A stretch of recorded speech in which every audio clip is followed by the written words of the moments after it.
We begin, though, this morning with the emotional testimony in the fourth January 6th hearing on Capitol Hill. The House committee investigating the insurrection argued that former President Trump and his allies allegedly conspired to overturn the 2020 election results in 7 battleground states, including Georgia and Arizona. Republican officials in those states, all Trump supporters, spoke about a plot to send alternate slates of fraudulent electors to Washington for former Vice President Mike Pence to certify on January 6th. They also spoke about a pressure campaign from Trump and his team to go along with the scheme, which led to violent threats and harassment from Trump supporters that extended even to ordinary poll workers. We have full coverage this morning, but first a look at some of the major moments from day 4. Like Mike Pence, these public servants wouldn't go along with Donald Trump's scheme. And when they wouldn't embrace the big lie and substitute the will of the voters with Donald Trump's will to remain in power, Donald Trump worked to ensure they face the consequences. There is nowhere I feel safe. Nowhere. Do you know how it feels to have the President of the United States to target you? The President of the United States is supposed to represent every American, not to target one, but he targeted me, Lady Ruby. Turned my life upside down. I no longer give out my business card. I don't transfer calls. I don't want anyone knowing my name. I don't want to go anywhere with my mom because she might yell my name out over the grocery aisle or something. Some people broke into my daughter-in-law's home, and my son has passed, and she's a widow and has 2 kids, and so we're very concerned about her safety also. Same people who were attempting to pressure Vice President Mike Pence to reject electoral votes illegally were also simultaneously working to reverse the outcome of the 2020 election at the state level. I said, you're asking me to do something that's never been done in history, the history of the United States, and I'm going to put my state through that without sufficient proof, and that's going to be good enough with me? You are asking me to do something against my oath, and I will not break my oath. The numbers are the numbers. The numbers don't lie. We had many allegations, and we investigated every single one of them. We just followed the law, and we followed the Constitution. And at the end of the day, President Trump came up short. We're going to dig into all of this now with legal analyst Barbara McQuade and NBC News Capitol Hill correspondent Ali Rafa. Ali, let's start with you. A lot of compelling testimony from state officials in Arizona and Georgia. Again, Republicans who say they were targeted by Trump and his supporters, describing how their lives were changed. Walk us through what they revealed yesterday. Yeah, Joe, these 3, not only Republicans, these are Trump supporters who voted for and supported former President Trump in 2020 and even said they would vote for him again prior to all of this happening to them. We heard from Arizona House Speaker Rusty Bowers, Georgia Secretary of State Brad Raffensperger, and his top deputy, Gabriel Sterling, really all of them describing these extremely emotional scenarios in which they were pressured and sometimes harassed by the former president and Rudy Giuliani. In phone calls, we heard really fact-checking in real time, the committee replaying that now infamous phone call between Trump and Brad Raffensperger, in which Trump asks him to find the exact number of votes needed in Georgia to overturn the election. Bowers' testimony particularly emotional, as you heard some of that there, him sticking by his oath, him even recalling this moment in which Giuliani claimed that there were thousands of dead and undocumented voters in the state of Arizona. Giuliani asking him to help find really the proof of that. Bowers even recalling Giuliani saying, we've got lots of stories, but we don't have the evidence. So these 3 really going into their personal stories. I want you to take a listen to a bit more of their testimonies from yesterday. They have had video panel trucks with videos of me proclaiming me to be a pedophile and a pervert and a corrupt and politician. Wishing death upon me, telling me that, I'll be in jail with my mother, and saying things like, be glad it's 2020 and not 1920. I was getting texts all over the country, and then eventually my wife started getting the text, and hers typically came in as sexualized texts, which were disgusting. You committed treason. May God have mercy on your soul, with a slowly twisting gif of a noose. And for lack of a better word, I lost it.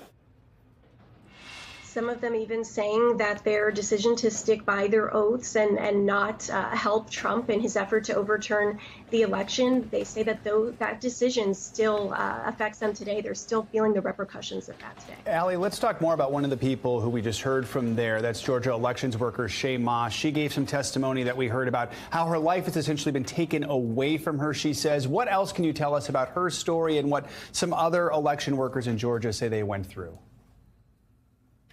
Yeah, we really hadn't heard testimony this truly emotional, this personal, since the committee's first hearing, when we heard from that Capitol police officer who was along the front lines on January 6th. And the committee really wanted to show the personal stories of two election workers, two of so many election workers that we know were harassed and bullied. It just experienced so much trauma from the 2020 election.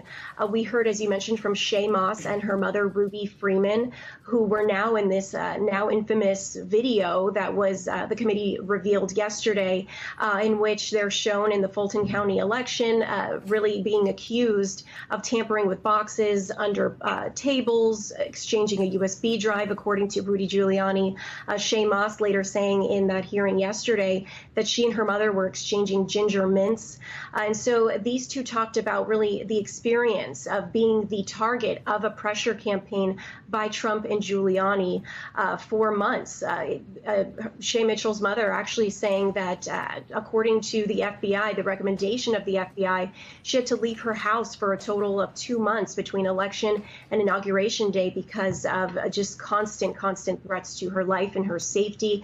Take a listen to a little bit more of Shay Moss's testimony from yesterday. I haven't been anywhere at all. I've gained about 60 pounds. I just don't do nothing anymore. I don't want to go anywhere. I second guess everything that I do. It's affecting my life in a major way, in every way. All because of lies. Shay Moss even saying she regretted her decision at some points to become an election worker, describing even a story where people attempted to come into her grandmother's house seeking a citizen's arrest, looking for Shay Moss and her mother because of all these lies. And Allie, quickly, what is next now for the committee?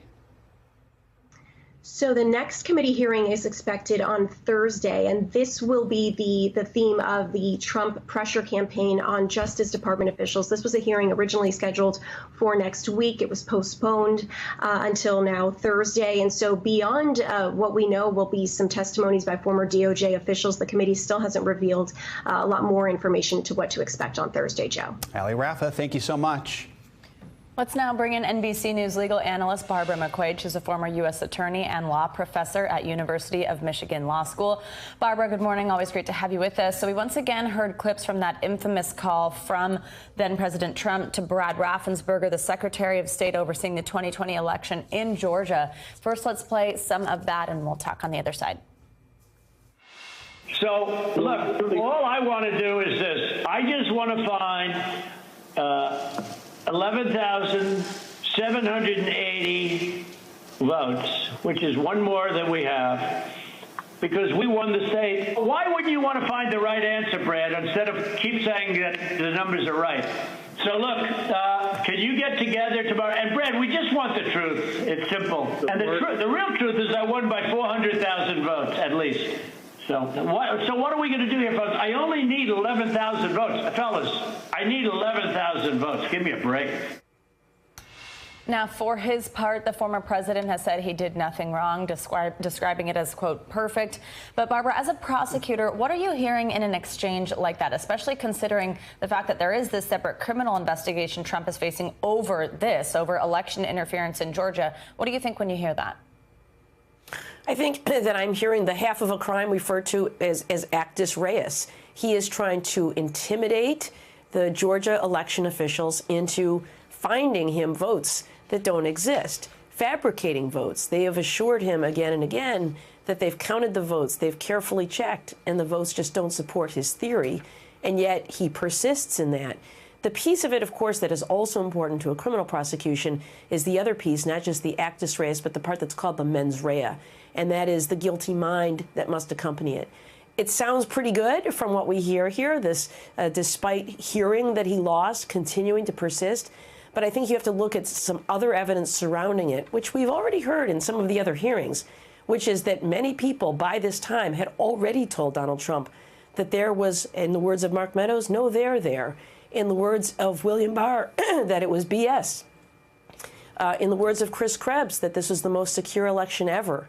And in the words of Jeffrey Rosen, the acting attorney general, that there was no merit to what happened specifically in Georgia involving these suitcases full of ballots. And so I think that we have seen, at the very least, probable cause that a crime has been committed here. Certainly the Justice Department would need to dig to find out if there's any exonerating evidence that could tend to cast these facts in a different light.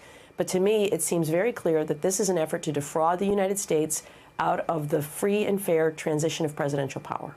So, Barbara, we just talked through Georgia. Let's now go to Arizona, because we also heard about this in yesterday's hearing. So, Republican and pro-Trump Arizona House Speaker Rusty Bowers testified that he received repeated calls, even visits, from Trump's lawyer, Rudy Giuliani. First, let's listen to some of that. Mr. Speaker, this is Rudy Giuliani and Jenna Ellis. We're calling you together because we'd like to discuss, obviously, the election. Hey, Brian, it's Rudy. I really have something important to call to your attention that I think really changes things. I understand that you don't want to talk to me now. I just want to bring some facts to your attention and talk to you as a fellow Republican. My recollection, he said, we've got lots of theories, we just don't have the evidence. And I don't know if that was a gaffe or maybe he didn't think through what he said, but both myself and others in my group, the three in my group and my counsel, both remembered that specifically, and afterwards we kind of laughed about it. Barbara, what's your reaction to this testimony here we heard yesterday concerning Rudy Giuliani and his alleged participation in this plot? I think Rudy Giuliani finds himself in a lot of trouble after these phone calls. We hear him pressuring election officials in Pennsylvania as well as Arizona, the one we're focusing on here, where he is pushing them in a complete absence of evidence. And the common thread that he always raises is, come on, we're all Republicans here. And he ran into people he didn't understand, people like Rusty Bowers, who will place their oath to support the Constitution ahead of any political party interests. It was almost as if he couldn't understand that. Donald Trump in the same way. But this is, we're on this team. We're Republicans. What do you mean? And Rusty Bowers kept asking him for the evidence again and again, and it never came. And so I think we're fortunate that we have public officials with the integrity of Rusty Bowers, but I think it exposes the lack of integrity of Rudy Giuliani. He was trying to change the outcome of an election. And so, again, the same crime we just discussed with regard to Donald Trump, I think we can put at the feet of Rudy Giuliani and a conspiracy between them. Barbara McQuade, thank you so much. I appreciate your time this morning, and we'll have live coverage of the next January 6th hearing tomorrow right here on NBC News Now. This morning, we are one step closer to having Congress pass a major gun bill for the first time in decades. After reaching a framework agreement earlier this month, now a group of bipartisan senators has released text of the legislation. They're hoping to get it through Congress quickly. NBC News Chief White House Correspondent Peter Alexander joins us with the latest. Hey, Peter, good morning. Hey, Joe, good morning to you. The first test was last night when it advanced through the Senate. This is a rare bipartisan achievement, putting a long-awaited package of new gun restrictions on track to pass through Congress, possibly by the end of this week. The deal will beef up background checks for the youngest gun buyers. It also toughens penalties on gun traffickers, among other things. So this is a compromise bill, to be clear. It's not going to satisfy everyone, but it does mark the first significant agreement on guns in nearly 30 years. This morning, after decades of partisan gridlock, a major breakthrough in Congress. 14 Republicans joining all 50 Democrats to advance a new compromise on gun restrictions. This is a breakthrough. And more importantly, it's a bipartisan breakthrough. The deal includes enhanced background checks for people between 18 and 21, closing the so-called boyfriend loophole, preventing romantic partners convicted of domestic violence from buying guns, directing more money for states to implement their own plans to address gun violence, and billions for school security upgrades and mental health services. This grant program will give every state funding that implements programs that they themselves have adopted to stop individuals in crisis from reaching the point of violence or self-harm. Despite the progress, the bill falls well short of what some Democrats, including President Biden, had pushed for in the wake of recent mass shootings in Uvalde and Buffalo. There is no ban on assault rifles, no universal background checks, and no sweeping red flag laws that would allow authorities to temporarily confiscate guns from potentially dangerous people. But top Democrats are touting the agreement.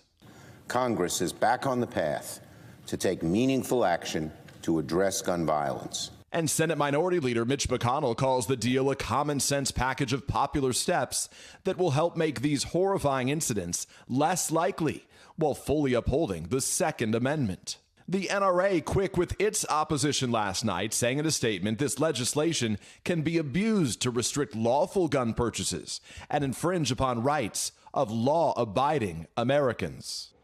Now, on the other side, one top Senate Democrat, Washington State's Patty Murray, says the bill is not everything that's needed, not by a mile in her words, and that she and others will continue pushing for tougher laws. But notably, she said she supports the agreement because, in her words, the most extreme option on the table is doing nothing at all. Joe and Savannah. Peter, thank you so much. Another holiday weekend is quickly approaching, and despite record high gas prices, plenty of Americans are still expected to travel over the long 4th of July weekend. President Biden later today is expected to ask Congress for a different kind of holiday, one that would suspend the federal gas tax for a few months, granting some much needed relief at the pump to millions. Now, AAA projects that a record 42 million people will travel for the 4th by car, with another 3.5 million people getting on a plane. For more on this, Caleb Silver is here with us. He is the editor-in-chief of Investopedia. Caleb, we love when you join us. Thanks for being here. So we know the cost of gas and traveling has been just setting records this year. And first of all, if you can get on a plane without it being canceled or whatever. Yeah. But we know it's tough. But are people just so ready for a vacation that they're going to spend it anyway? Or what's happening with people actually headed to the pump? Yeah, you got a lot of revenge traveling going on. We couldn't travel as much last year. People plan trips. They really want to get out there and live for the moment right now. That's part of it. But also, a lot of trips were booked last year where it's really hard to cancel without those fees. So people want to take advantage of the trips they booked. They don't want to eat the fees if they do have to cancel or postpone again. You have that going on right now. And air travel is a mess right now. So a lot of people are taking to the road despite the high gas prices, which just pushes up the demand and keeps those prices high. I know I have a lot of credits right now with various airlines for flights that didn't happen. So people who do want to travel, how do you get the most bang for your buck right now? Try and actually do something, but save some money in the process. Yeah, you got to pick some offbeat places for one, not go where everybody's going. You can also travel on Tuesdays. That's the airline secret there. If you travel on Tuesday, a little bit cheaper. Also, pick the time of day carefully when you want to travel. You know how expensive it is to upgrade to those seats, to bring that extra bag. If you can do that, pack a little bit lighter, do that. But also caravanning with other friends and family. A lot of folks are starting to do that as well. And these house rentals that were impossible to get last year, starting to open up in some vacation spots because folks thought the demand would be there, but folks are backing away from prices. You may see some cancellations, so put those alerts up. You may get a better deal. Oh, that's a good idea. The alerts are always good. Same with for flight prices dropping. So we know we're supposed to hear from the president today, as we mentioned, about that potential gas tax holiday, but that is going to need congressional approval. So let's just say we don't actually get to the point of getting that. Is there anything else, any other tools that could help lower these prices? Well, the White House is bringing the energy companies in on Thursday to speak with the energy secretary about more production. But Chevron said yesterday, the CEO said they're at capacity. They're producing more oil now than they were in 2019. We're basically at 90% of refining capacity, so a little more production would help. After that, we're going to have to look at some deals with maybe Iran, Saudi Arabia to get more production into the global supply chain. But right now, we're just facing this supply demand crunch, and these prices are going to stay high probably through the summer. Oof. All right. Well, I don't know what that means then. Share it. Don't take a trip. Hunker down for the summer. Get a bite. Get a bite. There's some good advice. I like that. Caleb Silver, thanks so much. I appreciate it. Now to the heat wave that's sweeping across the nation, which might keep you inside. The plains in the Midwest just saw record-breaking temperatures. Yeah, or apparently we learned yesterday it might mean your plane also can't take off. Yeah. Lots going on. Now, millions of Americans in the East and South are under heat wave warnings as triple-digit temperatures are expected to hit those areas. NBC News correspondent Blaine Alexander joins us from Atlanta with more on this. Hey, Blaine, good morning. Well, Joe and Savannah, good morning to you both. It is very hard to believe that we're only in the second day of summer. For so many parts of the country, it feels like we've been here for weeks. So take Atlanta, for example. We're set to hit 100 degrees today. That would be a new record, and it means that fountains like these are going to be seeing a lot of traffic as people try desperately to stay cool.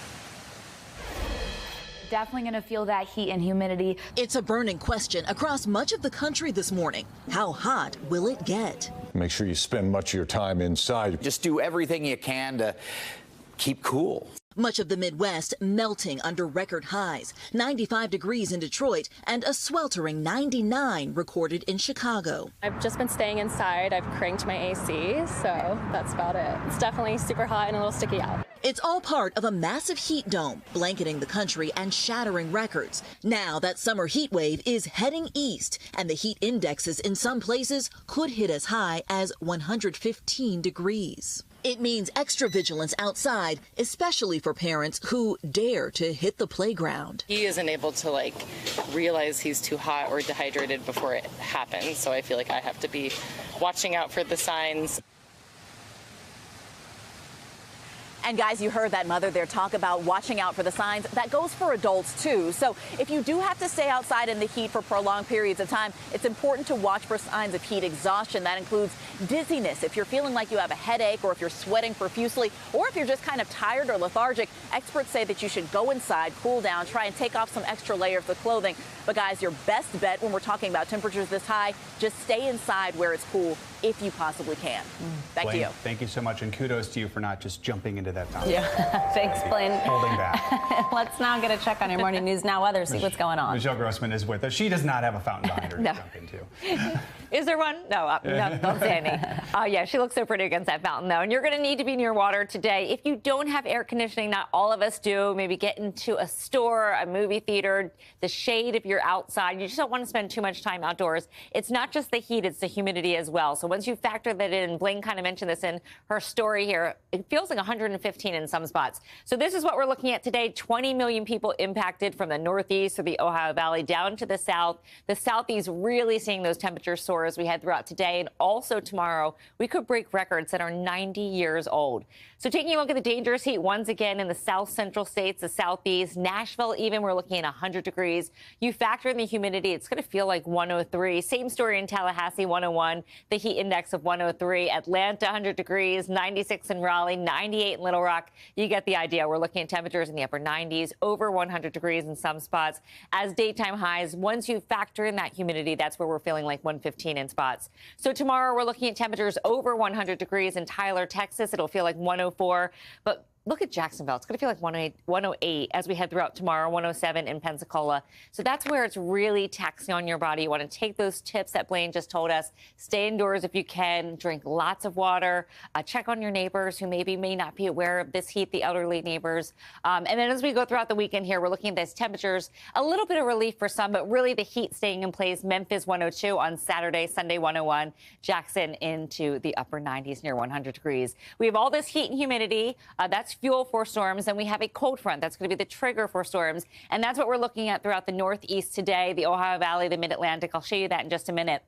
But notice this green here. That is a flood watch, and that's because we're going to see storms training over the same area. It's sort of that sit and spin that, you used when you were little. It's going to spin in the same spot and kind of bring those storms over and over again. And that's why we do have the risk for some flash flooding. So this is what it looks like today. Slight risk in the yellow, Altoona, Pennsylvania, Elkins, Maryland, D.C., Baltimore, Charlottesville. You could see some severe storms. That means we could see winds gusting over 60 miles per hour, some damaging winds, also some hail. Some of it could be large, and the chance of a tornado or two. Looking at some flooding rainfall as well. We're looking at those darker colors. That's where we could see some flash flooding. Back to you guys. All right. Thank you, Michelle. Sure. All right. Busy day, as it always is. No kidding. Michelle's world. Another busy election week, too. The results from another week of primary elections are rolling in this morning with a mixed bag of outcomes for candidates backed by former President Trump. That's right. In Alabama, Katie Britt decisively defeated House Representative Mo Brooks to win the Republican nomination for Senate.